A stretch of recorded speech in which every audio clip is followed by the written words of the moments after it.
कालचा विषय आपला जेवणात येणाऱ्या केसाचा होता. तर व्हिडिओवरती कमेंट आल्या की चपात्या फुगल्या नाही, काल फुगली ना आज नाही फुगल्या.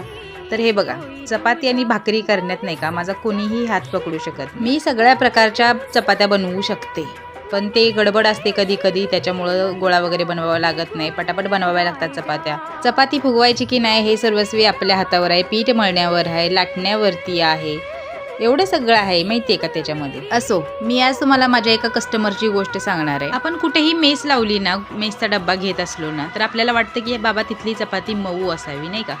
तर माझी एक कस्टमर आहे, ती म्हणते की ताई तुमच्या चपात्या जरा जास्तच मऊ आहेत आणि मला कडक कडक चपाती करून द्या.